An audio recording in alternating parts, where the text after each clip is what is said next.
Hello and happy 2025, everybody. I'm trying to get used to saying that. It's still taint week, at least for me, so I've abandoned the regular format of the show, which includes headlines, clips, and your opening good stuff segment. But I do have a great conversation with one of my favorite human beings. My guest today, Wajahat Ali, joins me, and I actually reached out to him yesterday before the horrific apparent terrorist attack in New Orleans, but we did spend a lot of time talking about that, as well as the MAGA Civil War and Waj's recent Substack piece titled, quote, In Defense of Rest, which is exactly why I'm trying to catch up on it this week and why I won't be hosting a hangout. Got friends in town and going to be with them, so I want to finish Taint Week strong and then get back to all of the regular format next week. So thank you very much for pressing play and for listening today. I think you'll love our conversation. Also, of course, want to make sure that you know every day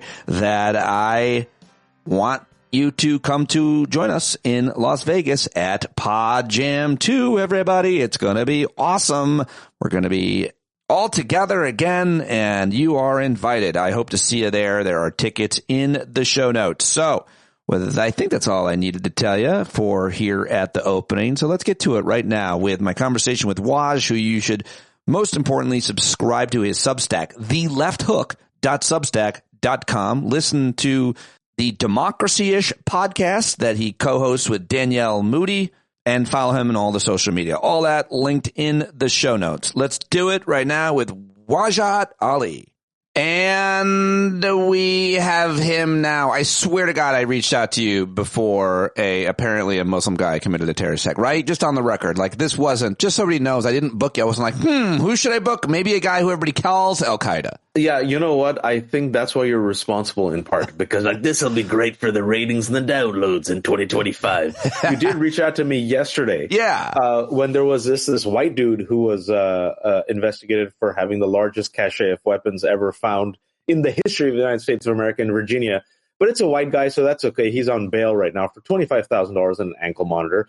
That's the same dude who, by the way, shot at a cutout of President Biden and promoted right-wing conspiracy theories, and also told his neighbors that he thinks political assassinations should come back. So I followed that news yesterday, and then I woke up today to the news of allegedly a Muslim man with a Moslem-y name, a U.S. citizen, a person who was in the military, right, Pete? Apparently, just to be clear and fair, this is all happening today. We're talking on Wednesday. It's New Year's Day. It's around 5:30. And I read the latest post of yours from the Left Hook on Substack titled It's a Violent New Year in America, which is where I learned for the first time, and I think this is important, about the guy, the white guy with the weapons cache who is a right-wing terrorist. I didn't know about that until I read your Substack.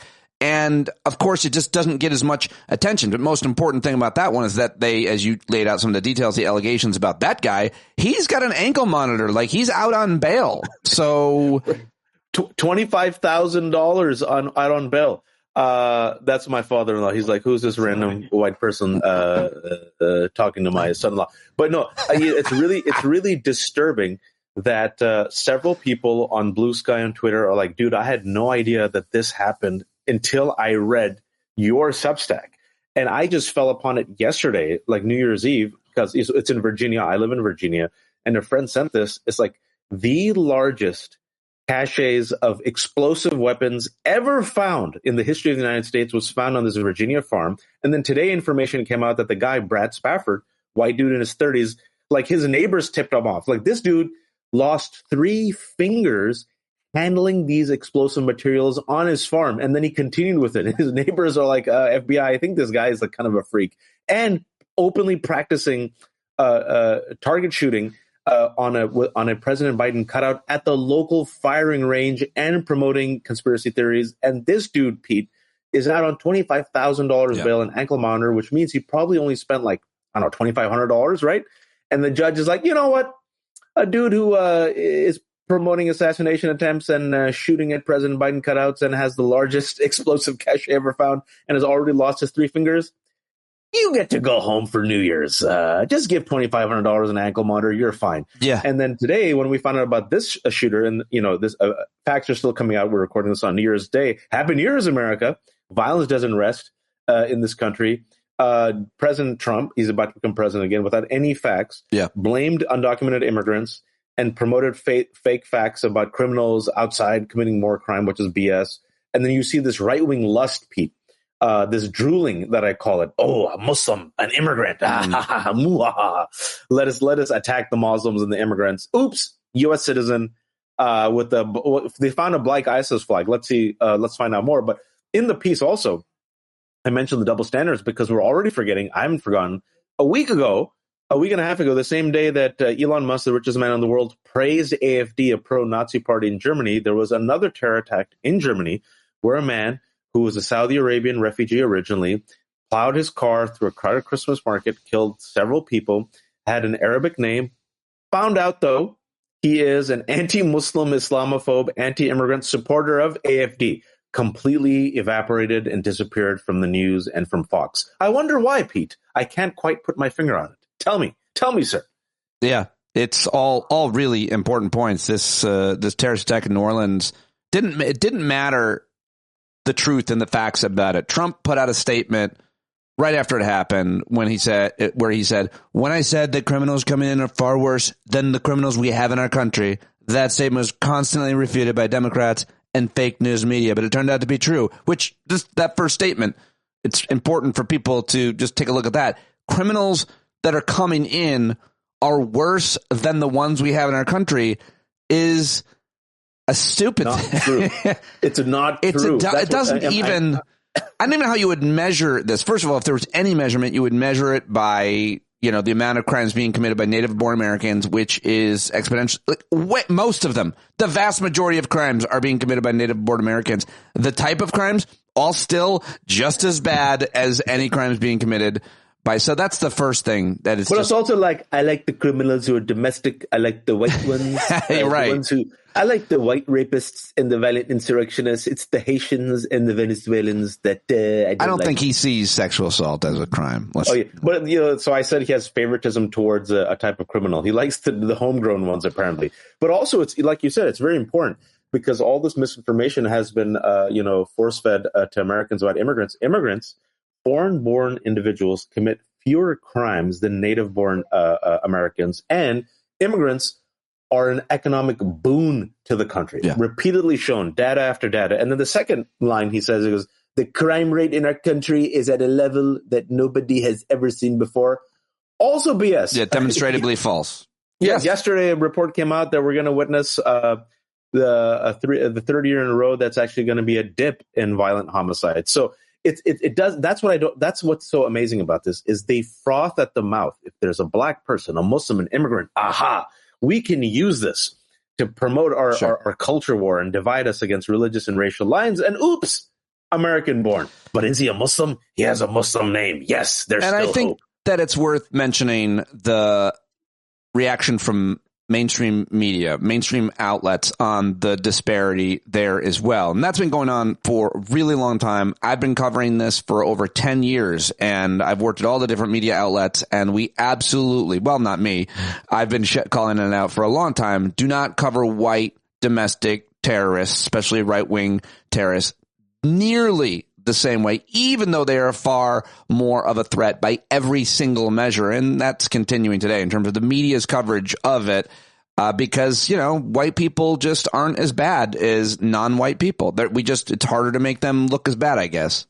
Well, and also that's why I think that... we do a pretty good job ourselves, making ourselves... juxtaposition to the Brad Spafford story, it's like everyone's like, I'm serious. I'm looking at the comments. I just can't. Brad Spafford is the guy that Waj mentioned earlier from Texas who had a huge weapons case. Virginia.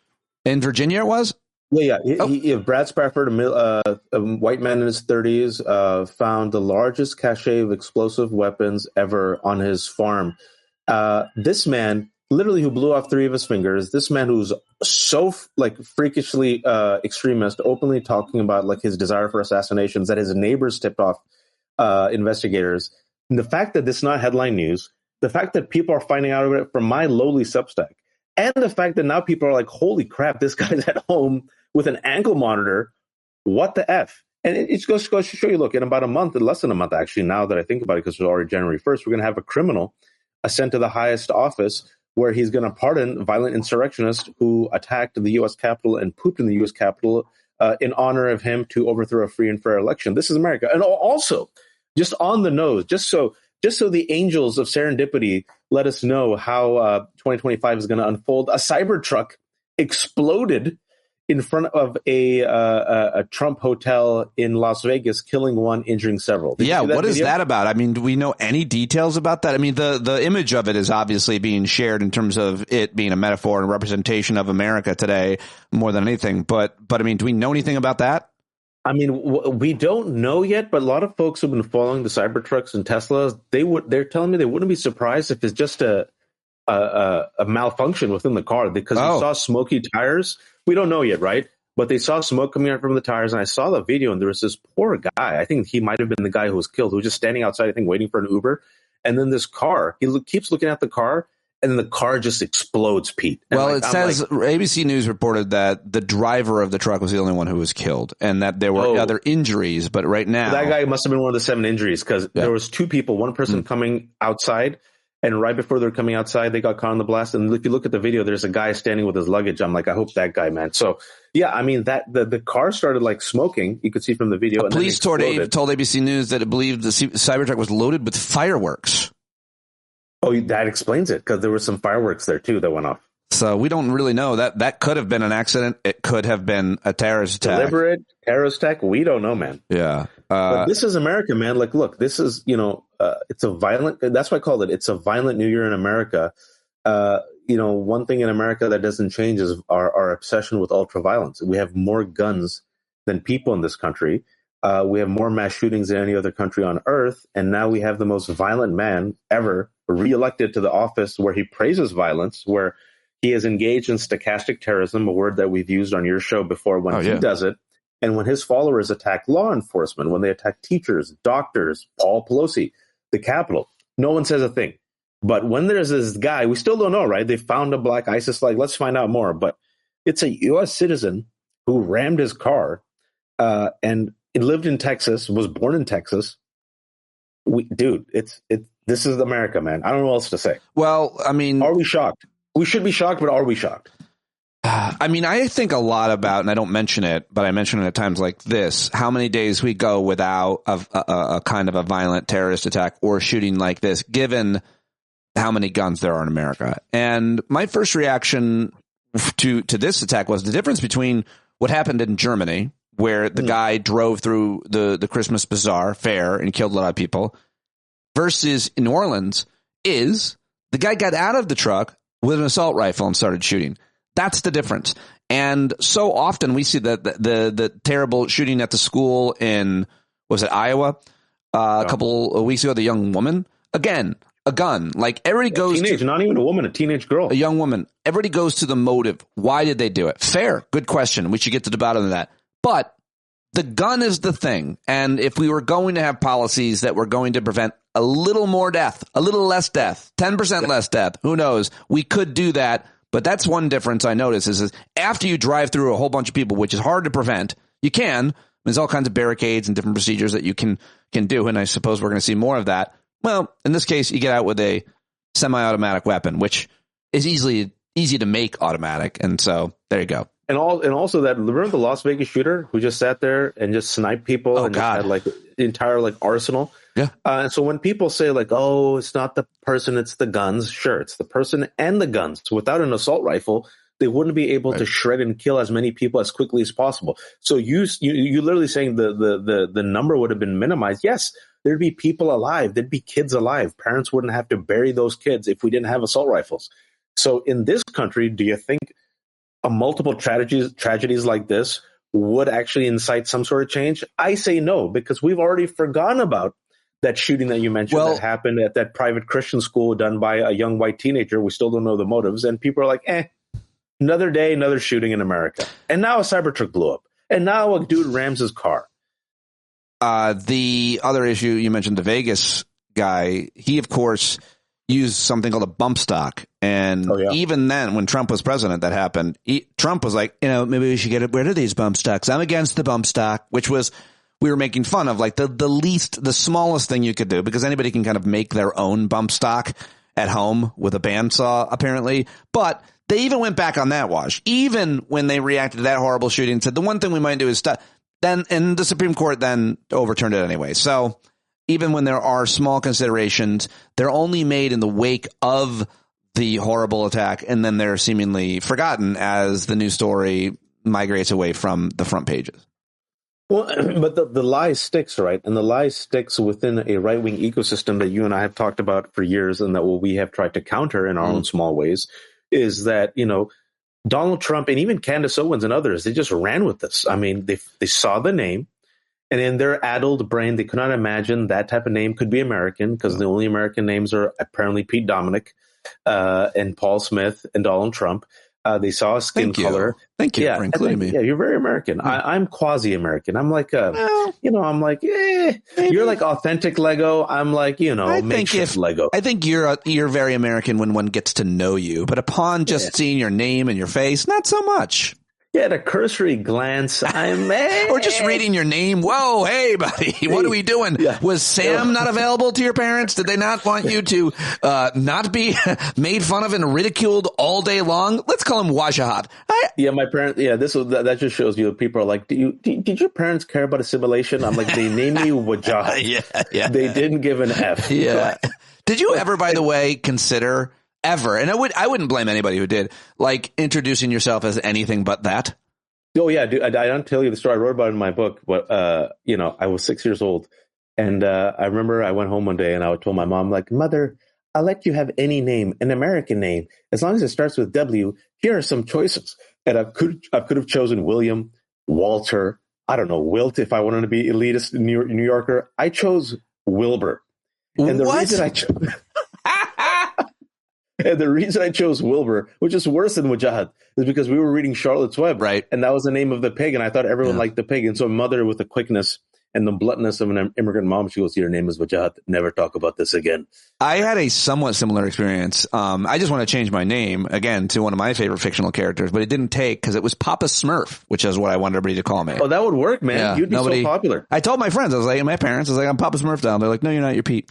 So. And you could have had like really troubling relations with the younger elementary school girls. Yeah, like, I'm Papa Smurf. Turns out he had the weird eighth graders looking at us again. Well, that poor lady Smurf, I forget her name. She was the only Smurfette. She was the only one. She was the only female Smurf. I mean, right.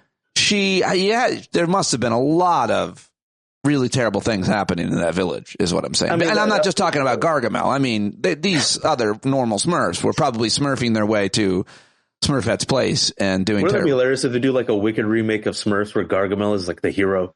He's trying to save Smurfette from like this entire toxic culture of like sexual assaulters. I should write that.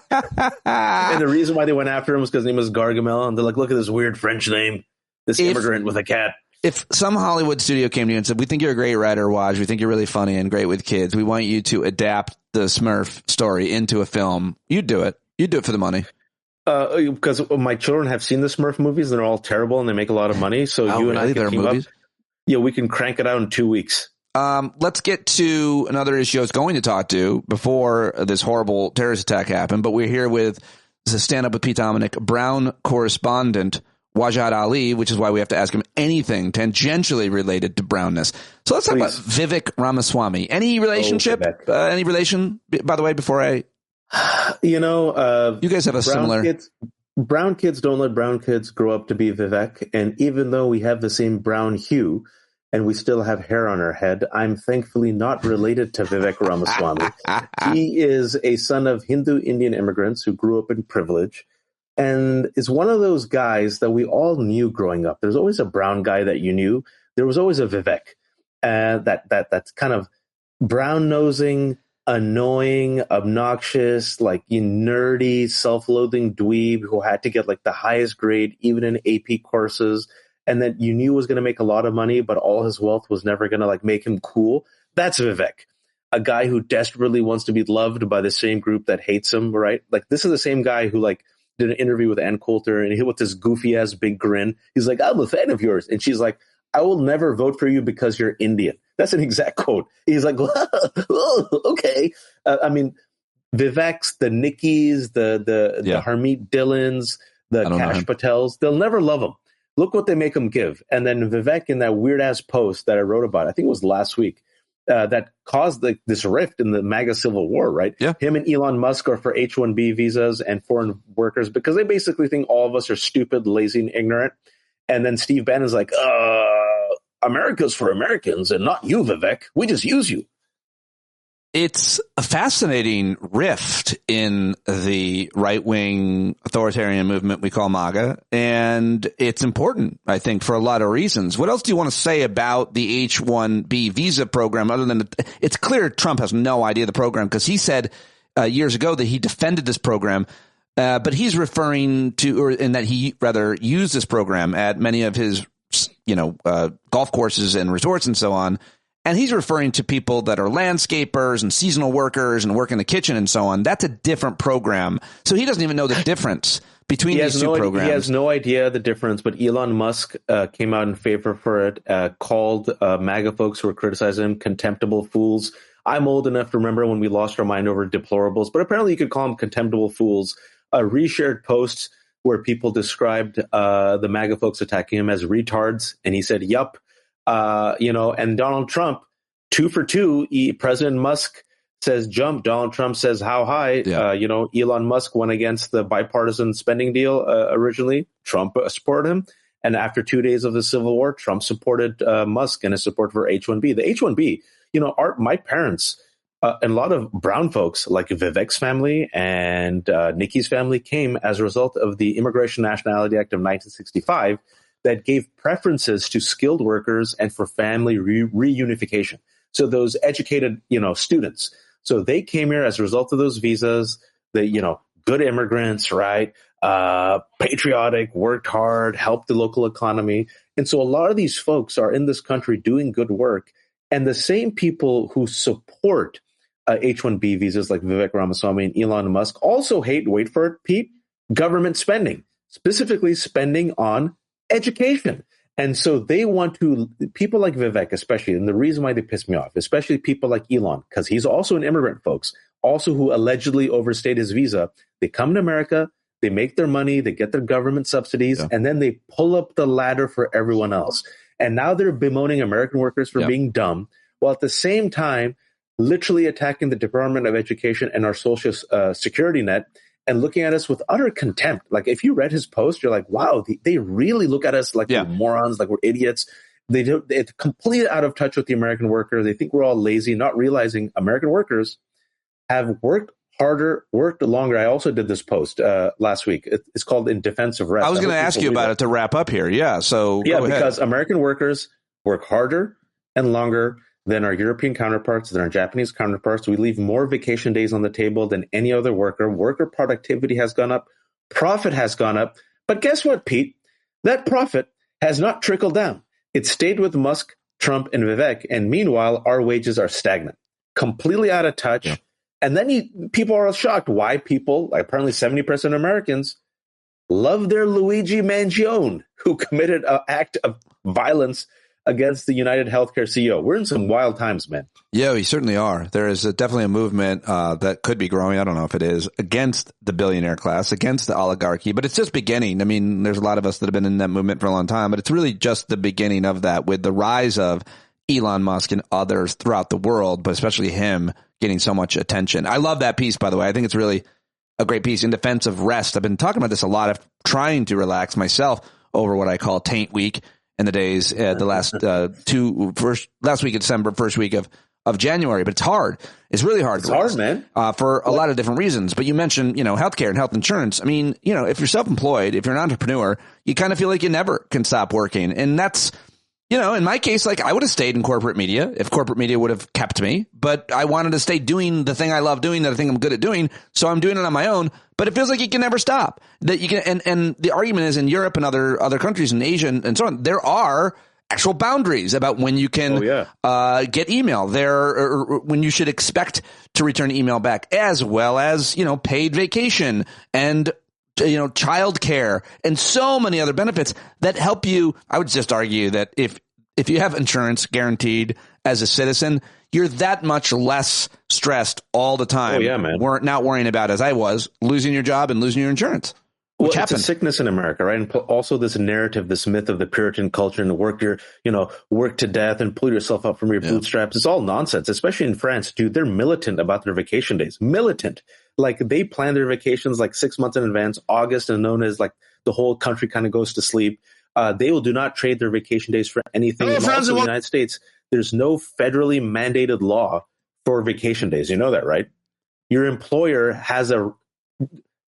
your employer can choose to give you days off on federal holidays if they want to, but they don't have to. It's a sickness, and we just go for it, and we divide ourselves along racial lines, whereas the rich get richer, the poor get poorer, and the question is will the majority finally realize that the people who hate us are all aligned by wealth? Elon Musk, Trump, David Sachs, Vivek, they're all rich men making money off our misery and our hard work. And here we are on January 1st recording this. And I'm sure you felt like you had to record it because, like me, you're like, I've gone 2 days. I didn't publish anything yesterday. Yeah. It's January 1st. Sure. I should do something. Yeah. Got to do something. Got to start the new work right. God forbid if I rest with my family in Florida and go to Disney World. Nope. Write an article. Do 25 minutes with Pete. Got to do something. Yep. Absolutely. Absolutely right. And I'll let you go back to your family after this one last question about one of your most recent pieces. The complicit court jesters.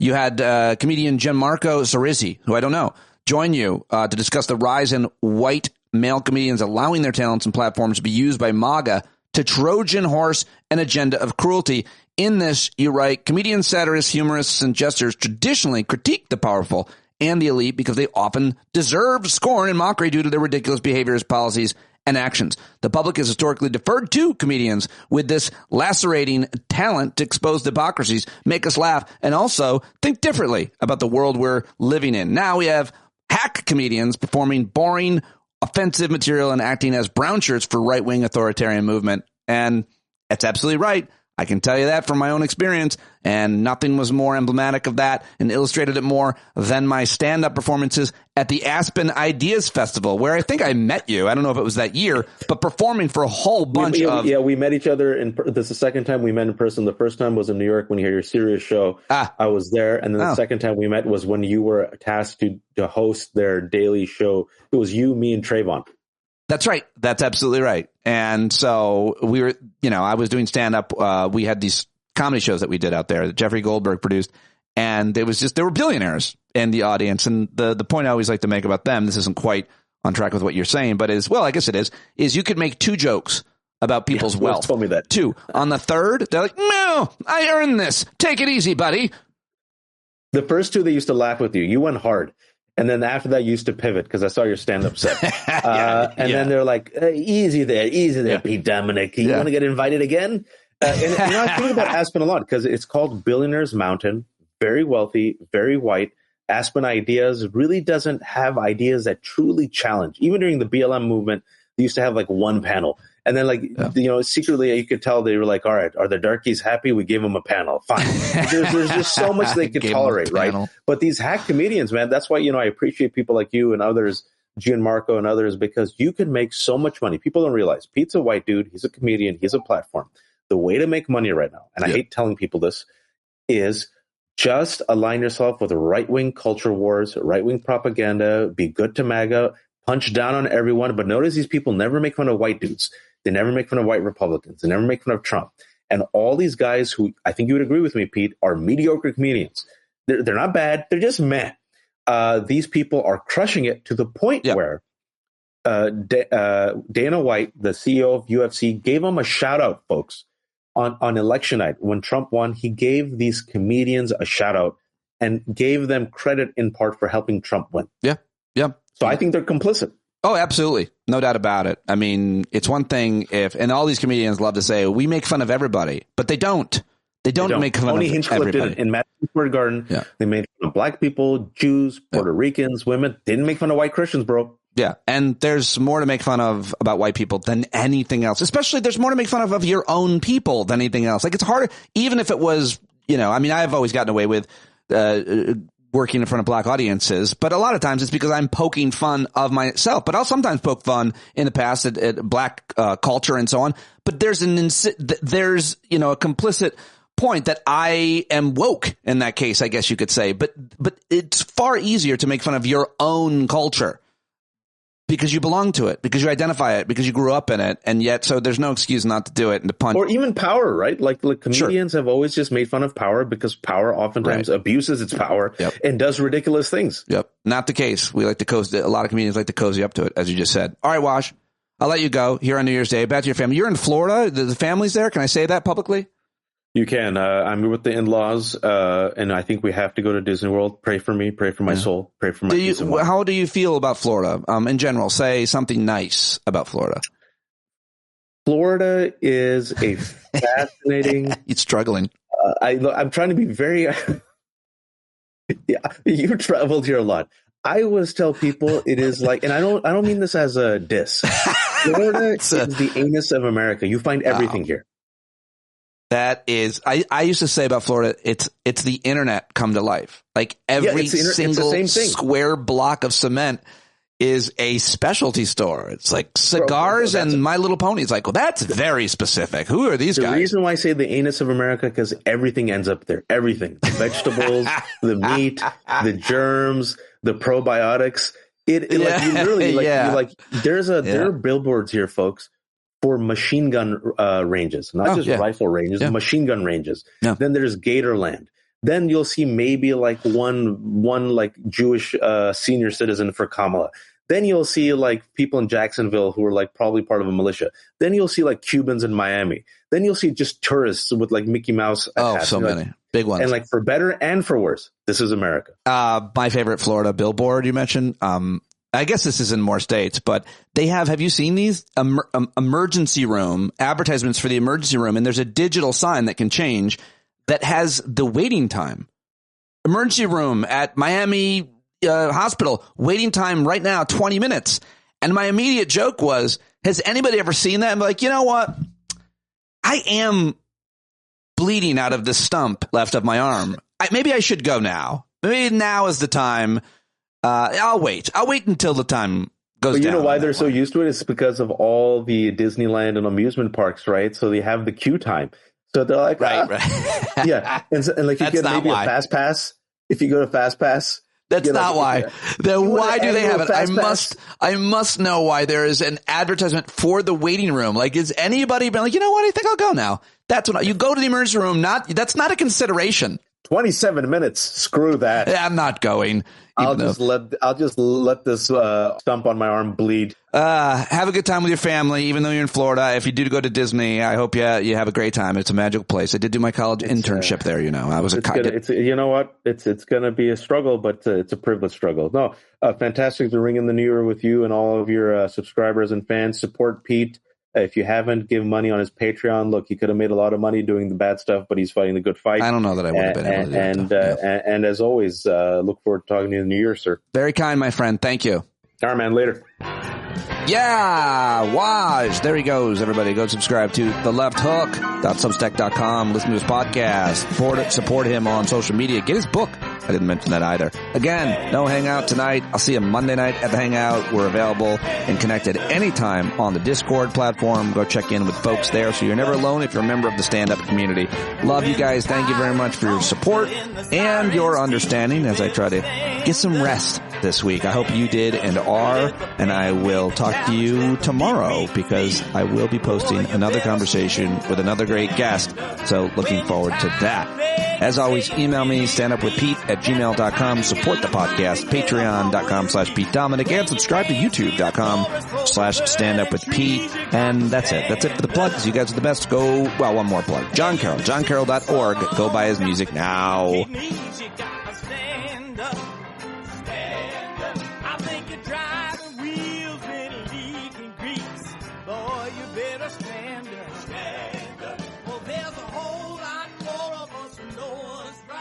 Keep right on.